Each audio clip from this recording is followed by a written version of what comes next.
അധികാരം ഇനി കിട്ടില്ല എൽ ഡി എഫിന് എന്ന് ബോധ്യമായ സാഹചര്യത്തിൽ ഇത്രയും കാലം ചേർന്ന് നിന്ന എൽ ഡി എഫിനെയും പിണറായി വിജയനെയും തള്ളിപ്പറഞ്ഞ് ജോസ് കെ മാണി മറുകണ്ഠം ചാടുമ്പോൾ ഇടതുമുന്നണിയുടെ തോൽവി ഉറപ്പാക്കിക്കൊണ്ട് ജോസ് വിഭാഗം തിരികെ വരുന്നു. അപ്പൊ ഇവിടെ യു ഡി എഫ് നേതൃത്വം അല്ലെങ്കിൽ കോൺഗ്രസ് നേതൃത്വം ആഗ്രഹിക്കുന്നത് ജോസ് കെ മാണി തല താഴ്ത്തി ഒരു ധൂർത്തപുത്രനെ പോലെ മടങ്ങി വരുവാനുള്ള സാഹചര്യം ഒരുക്കുന്നതിനാണ്.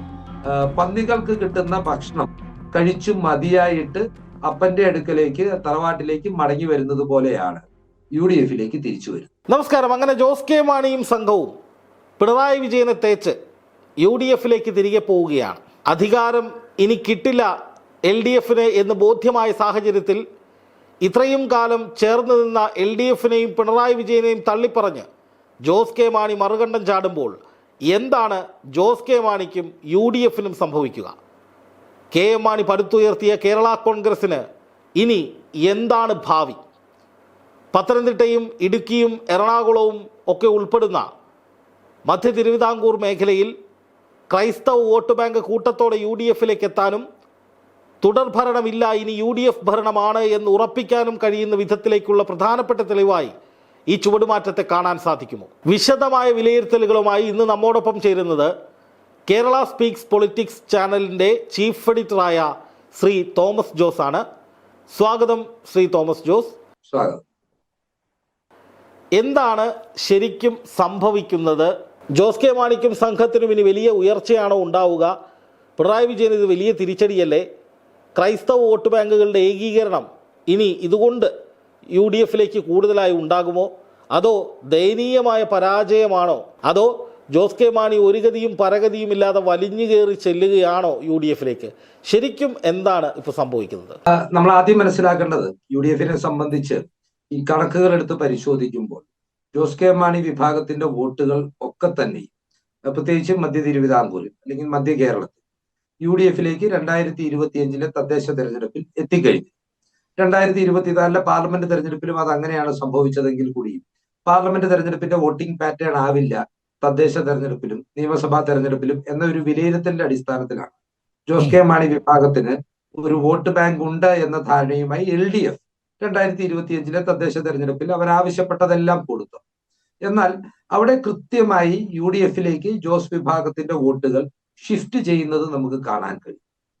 അപ്പൊ ഇവിടെ യു ഡി എഫ് നേതൃത്വം അല്ലെങ്കിൽ കോൺഗ്രസ് നേതൃത്വം ആഗ്രഹിക്കുന്നത് ജോസ് കെ മാണി തല താഴ്ത്തി ഒരു ധൂർത്തപുത്രനെ പോലെ മടങ്ങി വരുവാനുള്ള സാഹചര്യം ഒരുക്കുന്നതിനാണ്. അതിനുവേണ്ടിയാണ് കൃത്യം പാലാ നഗരസഭയടക്കം സ്വതന്ത്ര മുന്നണിയോട് വിട്ടുവീഴ്ച ചെയ്തുകൊണ്ട് യു ഡി എഫ് അധികാരം ഇവിടങ്ങളിലെല്ലാം ഉറപ്പിച്ചത്. നോക്കൂ, പാലാ നിയോജക മണ്ഡലത്തിൽ തന്നെ 13 തദ്ദേശ സ്ഥാപനങ്ങൾ ഉള്ളതിൽ 7 യു ഡി എഫ് ഒറ്റയ്ക്ക് ഭരണം നടത്തുകയാണ്. പാലാ നഗരസഭയിൽ സ്വതന്ത്ര മുന്നണിയോട് ചേർന്ന് അവർക്ക് പിന്തുണ കൊടുത്തുകൊണ്ട് ഭരണം നടത്തുകയാണ്. അങ്ങനെ ജോസ് കെ മാണി വിഭാഗത്തിന്റെ എല്ലാ ബാർഗെയിനിങ് പവറും നഷ്ടമാക്കുകയും അവരുടെ രാഷ്ട്രീയ നിലനിൽപ്പിന് വേണ്ടി അവരിൽ ഒരു വിഭാഗത്തിന് യു ഡി എഫിനെ ആശ്രയിക്കേണ്ട ഒരു സാഹചര്യം ഒരുക്കുകയും ചെയ്തിരിക്കുക. ഇന്നിപ്പോ വാർത്ത വരുന്നത് പോലെ സോണിയാഗാന്ധി ജോസ് കെ മാണിയെ വിളിച്ചു എന്നൊന്നും പറയുന്നത് ഞാൻ വിശ്വസിക്കുന്നില്ല. അതൊക്കെ കേരള കോൺഗ്രസ് ജോസ് അനുകൂല സൈബർ വിഭാഗത്തിന്റെ വളരെ കേവലമായിട്ടുള്ള ഒരു പ്രചരണമാണ്. ഞങ്ങളെ സ്വാഗതം ചെയ്യുന്നു, ഞങ്ങളെ വിളിച്ചുകൊണ്ട് വരുത്തുന്നു എന്നൊക്കെ വരുത്തി തീർക്കാനുള്ള അവരുടെ ശ്രമങ്ങളുടെ ഭാഗമാണ്. ഇവിടെ നാണവും മാനവും കെട്ട് രാഷ്ട്രീയ അഭയാർത്ഥിയായി Jose K Mani U D എഫിലേക്ക് തിരികെ എത്തും. യു ഡി എഫിലേക്ക് അടിയറവ് വെച്ച് പറയുകയാണ്.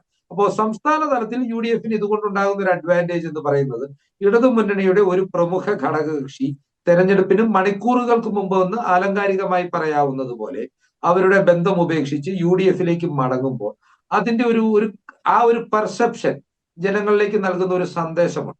ഇടതു മുന്നണിയുടെ തോൽവി ഉറപ്പാക്കിക്കൊണ്ട് ജോസ് വിഭാഗം തിരികെ വരുന്നു. അത് അവരുടെ മേന്മയല്ല, മുങ്ങുന്ന കപ്പലിൽ നിന്ന് അവർ ചാടുന്നു എന്ന് അവരെ സ്വീകരിക്കുന്നതിനാണ് യു ഡി എഫ് സംസ്ഥാന നേതൃത്വം ഒരുക്കിയിരിക്കുന്നത്.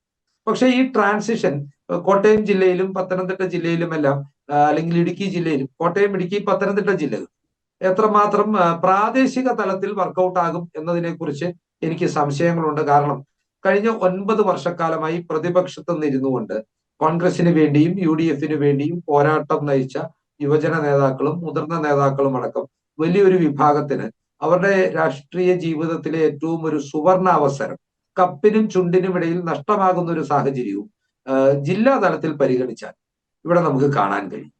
അപ്പോൾ അതിനോടുള്ള ഒരു വൈകാരികമായ പ്രകടനം ചില പ്രദേശങ്ങളിലെങ്കിലും ഉണ്ടായാൽ ജോസ് കെ മാണിയുടെ വരവ് ചില പ്രദേശങ്ങളിൽ UDF ദോഷം ചെയ്യുന്ന ഒരു സാഹചര്യവും സംജാതമായേക്കാം എന്നൊരു വിലയിരുത്തലും ഈ ഘട്ടത്തിൽ നമുക്ക് നടത്താൻ കഴിയും. ജോസ് കെ മാണിയുടെ വരവ് കൊണ്ടുള്ള ഏക ഗുണം എന്ന് പറയുന്നത് UDF അധികാരത്തിലേക്ക് എന്നൊരു പ്രതീതി സംസ്ഥാന തലത്തിൽ സൃഷ്ടിക്കുവാൻ സാധിക്കും എന്നതിനപ്പുറം മറ്റൊരു പ്രയോജനം ഉണ്ടാവില്ല. കാരണം ക്രൈസ്തവ വോട്ടുകൾ സമാഹരിക്കുവാൻ ജോസ് വിഭാഗത്തിന് ഇടതുമുന്നണിയിൽ നിന്നുകൊണ്ട് സാധിച്ചിട്ടില്ല. അതുകൊണ്ടാണല്ലോ അവർ ദയനീയമായി അവരുടെ ശക്തി കേന്ദ്രങ്ങൾ പാലായാണെങ്കിലും കടുത്തുരുത്തിയാണെങ്കിലും കാഞ്ഞിരപ്പള്ളിയുടെ കൃത്യമായ കണക്കുകൾ പാലാ നിയോജകമണ്ഡലത്തിൽ ഞാൻ പറഞ്ഞല്ലോ, 13 തദ്ദേശ സ്ഥാപനങ്ങളിൽ 8 UDF ഭരിക്കുകയാണ്. അപ്പോ അവിടെ ക്രൈസ്തവ വോട്ടുകൾ UDF ജോസിന്റെ അസാന്നിധ്യത്തിലും കിട്ടി. ഇനി കാഞ്ഞിരപ്പള്ളി നിയോജക മണ്ഡലത്തിലേക്ക് ചെന്നാൽ അവിടെയുള്ള 9 പഞ്ചായത്തുകളിൽ നിന്നായി കേവലം 8 പഞ്ചായത്ത് സീറ്റുകളും 1 ബ്ലോക്ക് പഞ്ചായത്ത് സീറ്റും മാത്രമാണ് കേരള കോൺഗ്രസ് ജോസ് കെ മാണി വിഭാഗത്തിന് നേടുവാൻ കഴിഞ്ഞത്.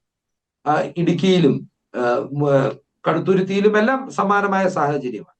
ജോസ് കെ മാണി താങ്കൾ ചോദിച്ച ഒരു ചോദ്യത്തിൽ ഒരു പ്രധാനപ്പെട്ട കാര്യം ഒളിഞ്ഞിരിപ്പുണ്ട്. അതായത് ഈ 2020 ജോസ് വിഭാഗം LDF പോകും. അവര് മുന്നോട്ട് വെച്ച 2 പ്രധാനപ്പെട്ട നറേറ്റീവുകൾ ഉണ്ടായി.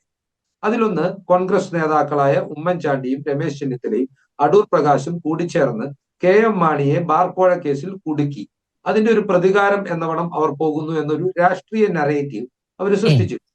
രണ്ടാമതായി അവർ വളരെ അധികം അഗ്രസീവായിട്ട് മുന്നോട്ട് വെച്ച ഒരു നറേറ്റീവ് എന്ന് പറയുന്നത് UDF എന്ന സംവിധാനം മുസ്ലിം ലീഗിന് കീഴ്പ്പെടുന്നു, മുസ്ലിം ലീഗിന്റെ സമഗ്രാധിപത്യമാണ്, ക്രൈസ്തവർ അവിടെ ഒതുക്കപ്പെടുന്നു എന്നൊരു നറേറ്റീവ് മുന്നോട്ട് വെച്ചുകൊണ്ടാണ് ജോസ് കെ മാണി വിഭാഗം 2020-ലും 2021-ലും വളരെ ഊർജ്ജസ്വലമായി പ്രചരണം നടത്തി. അപ്പോ ഇതിന്റെ ഒരു ഫലം, ആത്യന്തികമായ ഫലം എന്താണെന്ന് പറഞ്ഞാൽ ജോസ് കെ മാണി വിഭാഗത്തിന് വേണ്ടി ഈ നറേറ്റീവ്, ഞാൻ രണ്ടാമത് പറഞ്ഞ നറേറ്റീവ് മുന്നോട്ട് വെച്ച പല ആളുകൾ ഇപ്പോൾ കൃസംഗികളായി BJP പാളയത്തിൽ എത്തിച്ചേർന്നു. അവർ ആട്ടിൻതോലിട്ട ചെന്നായ്ക്കൾ എന്ന് പറയുന്നത് പോലെ ജോസ് കെ മാണി വിഭാഗത്തിന്റെ പ്രവർത്തകരായി സൈബർ പോരാളികളായി തുടരുമ്പോഴും അവർ ആത്യന്തികമായി കൃസംഗികളാണ്, അവർ സംഘപരിവാറിനൊപ്പമാണ്. അവരെ മടക്കിക്കൊണ്ട് വരുവാനുള്ള ഒരു രാഷ്ട്രീയ ആർജവം അല്ലെങ്കിൽ അതിനുള്ള രാഷ്ട്രീയ ശക്തി ജോസ് കെ മാണിക്കുണ്ട് എന്ന് ഞാൻ വിശ്വസിക്കുന്നില്ല. അദ്ദേഹം കഴുത്തൊടിഞ്ഞ് തല താഴ്ത്തി രാഷ്ട്രീയ അഭയാർത്ഥിയായി, ബിബ്ലിക്കലായി പറഞ്ഞാൽ ധൂർത്തപുത്രനെ പോലെ പന്നികൾക്ക് കിട്ടുന്ന ഭക്ഷണം കഴിച്ചു മതിയായിട്ട് അപ്പന്റെ അടുക്കലേക്ക് തറവാട്ടിലേക്ക് മടങ്ങി വരുന്നത് പോലെയാണ് UDF തിരിച്ചു വരും. രാഷ്ട്രീയ അസ്തിത്വം ചോദ്യം ചെയ്യപ്പെടുന്ന സാഹചര്യത്തിൽ മറ്റ് ഗത്യന്തരങ്ങളില്ലാതെ അടിയറവ് വെച്ചുകൊണ്ട് തിരിച്ചു വരും. ഞാൻ ആദ്യമേ പറഞ്ഞല്ലോ, ആ ഒരു സന്ദേശം ജനങ്ങളിലേക്ക് ജോസ് കെ മാണിയുടെ മടങ്ങി വരവ് കൃത്യമായി എത്തിക്കും. UDF 100% അധികാരം പിടിക്കും, LDF തകർന്നടിയും എന്ന ഒരു സന്ദേശം ജനങ്ങളിലേക്ക് എത്തിക്കുവാൻ ജോസ് കെ മാണിയുടെയും കൂട്ടരുടെയും മടങ്ങി വരും സഹായകരമാണ്. അതിലൊരു തർക്കവും വേണ്ട. UDF അതൊരു വലിയ എഡ്ജ് സമ്മാനിച്ചിരിക്കും. ഞാൻ പറഞ്ഞില്ലേ നേരത്തെ, ബാർഗെയിനിങ് ഇല്ലാത്ത ഒരു വരവാണ്. കേരളത്തിൽ എവിടെയും ഒരു ബാർഗെയിനിങ് മുന്നോട്ട് വെക്കുവാനുള്ള സാഹചര്യം ജോസ് കെ മാണിക്കില്ല. ഇനി സീറ്റ് വിഭജനത്തെ കുറിച്ച് പറയുമ്പോൾ ജോസ് കെ മാണിയുടെ പാർട്ടിയെ ഒറ്റക്കെട്ടായി UDF എത്തിക്കുവാൻ പോലും ത്രാണിയില്ലാത്ത ഒരു നേതാവായി ജോസ് കെ മാണി മാറിയിരിക്കുന്നു. നമ്മളിന്ന് കൃത്യമായി 2 സ്റ്റേറ്റ്മെന്റുകൾ വന്നിട്ടുണ്ട്. ഒന്ന് റോഷി അഗസ്റ്റിന്റെ ഒരു ഫേസ്ബുക്ക് പോസ്റ്റ്, പ്രമോദ് നാരായണന്റെ ഒരു ഫേസ്ബുക്ക് പോസ്റ്റ്. തുടരും എന്ന് പറഞ്ഞ് റോഷി അഗസ്റ്റിൻ ഇടത് നേതാക്കൾക്കൊപ്പം നിൽക്കുന്ന ചിത്രമാണ് പങ്കുവച്ചതെങ്കിൽ പ്രമോദ് നാരായണൻ മുഖ്യമന്ത്രിക്കൊപ്പം നിൽക്കുന്ന ചിത്രമാണ് പങ്കുവച്ചത്. രണ്ടാമതായി റോഷി അഗസ്റ്റിൻ ഇന്ന് മാധ്യമങ്ങളെ കണ്ടപ്പോൾ പറഞ്ഞ, അദ്ദേഹം ആവർത്തിച്ച് ഉപയോഗിച്ച ഒരു പദപ്രയോഗം വിശ്വാസ്യത, ക്രെഡിബിലിറ്റി. ഇത് രണ്ടുമുള്ള പാർട്ടിയാണ് ജോസ് കെ മാണി വിഭാഗം. ഞങ്ങളിപ്പോൾ ഗവൺമെന്റിന്റെ ഭാഗമാണ്, എന്ത് കാര്യത്തിനാണ് ഞങ്ങൾ UDF പോകുന്നത് എന്ന് റോഷി ആവർത്തിച്ച് ചോദിക്കുമ്പോൾ അദ്ദേഹം കൃത്യമായി ലക്ഷ്യമിടുന്നത് ജോസ് കെ മാണിയുടെ രാഷ്ട്രീയ ക്രെഡിബിലിറ്റി തന്നെയാണ്. ഇവിടെ UDF സംബന്ധിച്ചിടത്തോളം കൃത്യമായ നേട്ടമുണ്ടാകുമെങ്കിൽ ജോസ് കെ മാണി എന്ന രാഷ്ട്രീയ നേതാവിന് ഒരുപക്ഷെ MLA ആകുവാനും മന്ത്രിയാകുവാനുമുള്ള ഭാഗ്യമെല്ലാം UDF നിന്ന് 2026 ലഭിച്ചാൽ പോലും അദ്ദേഹത്തിന്റെ രാഷ്ട്രീയ വിശ്വാസ്യത കൂപ്പുകുത്താൻ പോകും എന്ന കാര്യത്തിൽ തർക്കമില്ല. നമുക്കറിയാമല്ലോ 2021 നിയമസഭാ തെരഞ്ഞെടുപ്പിന് ശേഷം PJ ജോസഫ് വിഭാഗത്തിന്റെ അവസ്ഥ എന്തായിരുന്നു. അവരൊരു ഈർക്കിൽ പാർട്ടിയായി മാറി. എന്നാൽ 2024 പാർലമെന്റ് തെരഞ്ഞെടുപ്പിൽ അവർക്കൊരു MP കിട്ടി. 2025 തദ്ദേശ തെരഞ്ഞെടുപ്പുകളിൽ വലിയ രീതിയിൽ, അതായത് ജോസ് കെ മാണി വിഭാഗം മത്സരിച്ചതിന്റെ മത്സരിച്ചത് 1300 ചില്ലുവാനം സീറ്റുകളിലാണെങ്കിൽ പി ജെ ജോസഫ് വിഭാഗം മത്സരിച്ചത് കേവലം 600 സീറ്റുകളാണ്. പകുതി സീറ്റുകളിൽ മത്സരിച്ച് ജോസ് കെ മാണി വിഭാഗത്തെക്കാൾ കൂടുതൽ സീറ്റ് നേടുവാൻ, 100 സീറ്റ് അധികം നേടുവാൻ തദ്ദേശ തെരഞ്ഞെടുപ്പിൽ അവർക്ക് സാധിച്ചു. അപ്പോ ജോസ് കെ മാണി എന്ന കേരള കോൺഗ്രസ് നേതാവിന്റെ ഒരു ക്രെഡിബിലിറ്റി ഇവിടെ ചോദ്യം ചെയ്യപ്പെടും. ആത്യന്തികമായ ഫലം കെ എം മാണിയുടെ രാഷ്ട്രീയ പിൻഗാമിയായി ഏതു മുന്നണിയിൽ നിന്നാലും റോഷി അഗസ്റ്റിൻ മാറാനുള്ള ഒരു സാഹചര്യം ഇവിടെ നമ്മൾ കാണാതെ പോകും. ഇപ്പോ നിലവിലെ രാഷ്ട്രീയ സാഹചര്യത്തിൽ റോഷി അഗസ്റ്റിൻ ഇടതുമുന്നണിക്കൊപ്പം അടിയുറച്ചു നിൽക്കുന്നു എന്ന കരുത്തുറ്റ നിലപാട് സ്വീകരിച്ചാൽ അത് അദ്ദേഹത്തിന്റെ വ്യക്തിപ്രഭാവത്തെ കൂടുതൽ തിളക്കമുള്ളതാണ്. സ്വാഭാവികമല്ലേ? ജയമാണെങ്കിലും പരാജയമാണെങ്കിലും താൻ ഒരു നിലപാടുള്ള രാഷ്ട്രീയക്കാരനാണെന്ന് റോഷി ആവർത്തിച്ച് പറഞ്ഞു വെക്കുമ്പോൾ ആരാണ് നിലപാടില്ലാത്ത രാഷ്ട്രീയക്കാരനായി മാറുന്നത്? ആരാണ് ആദർശശുദ്ധി ഇല്ലാത്ത രാഷ്ട്രീയക്കാരനായി മാറുന്നത്? ആരാണ് അധികാരത്തിന് വേണ്ടി കൂറുമാറാൻ ഒരു മടിയുമില്ലാത്ത രാഷ്ട്രീയ നേതാവായി മാറുന്നത്? നമ്മൾ കൃത്യമായി ചില കാര്യങ്ങൾ ഓർക്കണം. പാർലമെന്റ് ലോക്സഭാ അംഗമായിരിക്കെ 1 വർഷത്തിലധികം കാലാവധി ബാക്കിയുള്ളപ്പോഴാണ് ജോസ് കെ മാണി UDF-ൽ നിന്ന് വിലപേശി വാങ്ങിയ രാജ്യസഭാ സീറ്റിലേക്ക് മാറുന്നത്. അതിനുശേഷം 2021 നിയമസഭാ തെരഞ്ഞെടുപ്പിൽ മത്സരിക്കുവാൻ അദ്ദേഹം ഈ രാജ്യസഭാ സീറ്റ് ഉപേക്ഷിച്ചുകൊണ്ട് നിയമസഭയിൽ മത്സരിക്കും. നിയമസഭയിലെ പരാജയത്തിന് ശേഷം രാജ്യസഭയിലേക്ക് അദ്ദേഹം ഉപേക്ഷിച്ച പദവിയിലേക്ക് ഉപതെരഞ്ഞെടുപ്പ് ഇറങ്ങുമ്പോൾ വീണ്ടും ആ സീറ്റിൽ നിന്ന് മത്സരിച്ച് വിജയിക്കുന്നു. ആ കാലാവധി പൂർത്തിയായപ്പോൾ ഇടതുമുന്നണിയിൽ നിന്ന് CPM-നോട് വിലപേശി അവരുടെ ഒരു രാജ്യസഭാ സീറ്റ് വാങ്ങിയെടുത്ത് വീണ്ടും രാജ്യസഭയിൽ അംഗമായി തുടരുന്നു. ഇപ്പോൾ ഇതാ ഭരണമാറ്റം ഉറപ്പായ സാഹചര്യത്തിൽ 5 വർഷം ഒരു മുന്നണിയിൽ അധികാരത്തിന്റെ എല്ലാ സൗഭാഗ്യങ്ങളും ആസ്വദിച്ചു നിന്നതിന് ശേഷം ആ മുന്നണിയെ വഞ്ചിച്ച് UDF-ലേക്ക് ചൂടുമാറും. അപ്പോൾ രാജ്യസഭാ സീറ്റ് ഒഴിവാക്കാതെ അദ്ദേഹത്തിന് വീണ്ടും മത്സരിക്കാം. ഇനി അഥവാ എങ്ങാനും തോറ്റുപോയെങ്കിൽ പോലും രാജ്യസഭാ സീറ്റ് നിലനിർത്താം. ഇനി ആ രാജ്യസഭാ സീറ്റ് രാജിവെച്ചാൽ പോലും വീണ്ടും തോറ്റുപോയാലും UDF അധികാരത്തിൽ വരുമ്പോൾ ജോസ് കെ മാണിക്ക് ആ രാജ്യസഭാ സീറ്റ് UDF വിട്ടുകൊടുക്കും.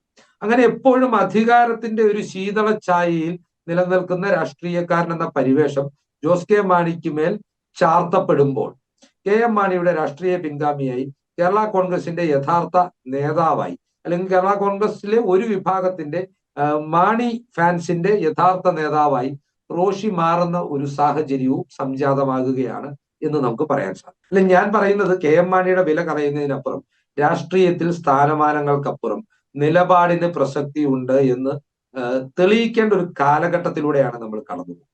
നമുക്കറിയാം, കോൺഗ്രസിൽ നിന്ന് BJP-യിലേക്ക് ചാട്ടം, കോൺഗ്രസിൽ നിന്ന് CPM-ലേക്ക് ചാട്ടം, CPM-ൽ നിന്നും BJP-യിലേക്ക് ചാട്ടം, CPM-ൽ നിന്ന് കോൺഗ്രസിലേക്ക് ചാട്ടം. അങ്ങനെ നിരന്തരം കൂറുമാറിയിരുന്ന രാഷ്ട്രീയ നേതാക്കളെ കുറിച്ച് ഒരു കാലഘട്ടത്തിൽ രാഷ്ട്രീയ ചാണക്യ തന്ത്രജ്ഞന്മാർ എന്നെല്ലാം വിശേഷിപ്പിച്ചിരുന്ന ഒരു കാലഘട്ടം ഉണ്ടായി. പക്ഷെ ആ കാലഘട്ടം മാറി. ഇപ്പോൾ ജനങ്ങൾ കൂടുതൽ പൊളിറ്റിക്കൽ ക്രെഡിബിലിറ്റിക്ക് പ്രാധാന്യം നൽകുന്ന ഒരു കാലഘട്ടത്തിൽ, പ്രത്യേകിച്ച് യുവജനങ്ങൾ, സ്ത്രീകളെല്ലാം ആ രാഷ്ട്രീയ വിശ്വാസ്യതയ്ക്ക് പ്രാധാന്യം നൽകുന്ന ഒരു കാലഘട്ടത്തിലൂടെ കടന്നു പോകുന്നു. ജോസ് കെ മാണിയെ സംബന്ധിച്ച് വ്യക്തിപരമായി ഈ ചുവടുമാറ്റം വലിയ നഷ്ടങ്ങൾ ഉണ്ടാക്കും എന്ന കാര്യത്തിൽ എനിക്കൊരു തർക്കവുമില്ല. പക്ഷെ നമ്മൾ ഈ രാഷ്ട്രീയത്തിൽ പ്രായോഗിക രാഷ്ട്രീയം എന്നെല്ലാം ഇതിനെ ഡെക്കറേറ്റീവായി പറഞ്ഞുകൊണ്ട് മന്ത്രിയാകുവാനും മന്ത്രിമന്ദിരത്തിൽ താമസിക്കുവാനും സ്റ്റേറ്റുകാർ കിട്ടുവാനും എല്ലാമുള്ള ഒരു അവസരം വിനിയോഗിച്ചു. UDF-നെ സംബന്ധിച്ച് ഇതിൽ യാതൊരു നാണക്കേടുമില്ല. അവരുടെ മുന്നണി വിട്ടുപോയ ഒരു കക്ഷി, പ്രത്യേകിച്ച് ഡിമാൻഡ് ഒന്നുമില്ലാതെ, ഞാൻ ഈ പദപ്രയോഗം നിങ്ങൾ ശ്രദ്ധിച്ച് കേട്ടുകൊള്ളുക, ഉപാധി രഹിത UDF പുനഃപ്രവേശമായിരിക്കും നടക്കാൻ പോകും. ഒരു ഡിമാൻഡുകളും ഉണ്ടാവാൻ പാടില്ല. ഇനി ഒരു ക്യാബിനറ്റ് ഫോർമേഷന്റെ ഘട്ടത്തിലേക്ക് PJ ജോസഫിന് ലഭിക്കുന്നത്ര പ്രാധാന്യമുള്ള ഒരു വകുപ്പ് ജോസ് കെ മാണിക്ക് ലഭിക്കുമെന്ന് ഞാൻ വിശ്വസിക്കുന്നു, മന്ത്രിയായാൽ പോലും. അപ്പോ അങ്ങനെ സ്വയം ചെറുതായിക്കൊണ്ടുവരികയാണ്. രണ്ടാമതൊരു വിഷയമുണ്ട് ഇവിടെ, നമ്മൾ ആരും ശ്രദ്ധിക്കാത്തൊരു വിഷയം. ഇവിടെ ജോബ് മൈക്കിളിനും സെബാസ്റ്റ്യൻ കുളത്തുങ്കലും ജോസ് കെ മാണിക്കൊപ്പം അടിയുറച്ചു നിൽക്കുമെന്ന കാര്യത്തിൽ തർക്കമില്ല. അവരുടെ രാഷ്ട്രീയ നിലനിൽപ്പിന്റെ വിഷയമാണ്. പ്രമോദ് നാരായണനും റോഷിയും ഇടതുമുന്നണിയിൽ തുടരുമെന്ന കാര്യത്തിലും തർക്കമില്ല.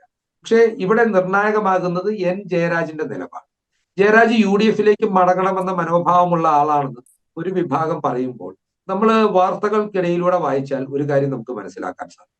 ജോസ് കെ മാണി ഒഴിഞ്ഞുകൊണ്ട് LDF ജാഥയുടെ ക്യാപ്റ്റനായി അദ്ദേഹം നിർദ്ദേശിച്ചത് N ജയരാജിനെയാണ്. അപ്പോൾ ജയരാജ് ഏത് പക്ഷത്ത് നിലയുറപ്പിക്കും എന്നറിയുവാനുള്ള ഒരു ടെസ്റ്റായി വേണമെങ്കിൽ ഇതിനെ നമുക്ക് കണക്കാക്കാം. റോഷിയും ജയരാജും ഒരു നാണയത്തിന്റെ 2 വശങ്ങൾ പോലെ, അല്ലെങ്കിൽ ഇരട്ട കുട്ടികൾ പോലെയാണ് പിളർപ്പിന് ശേഷം ജോസ് കെ മാണിക്കൊപ്പം അടിയുറച്ച് നിന്നിട്ടുണ്ട്. അപ്പോ റോഷിക്കൊപ്പം ജയരാജ് കൂടി നിലപാടെടുത്താൽ രണ്ടിലെയും പാർട്ടി പതാകയും പാർട്ടിയുടെ കേരള കോൺഗ്രസ് എം എന്ന പേരും അവർക്കൊപ്പം പോകുമെന്ന കാര്യത്തിലും തർക്കമില്ല.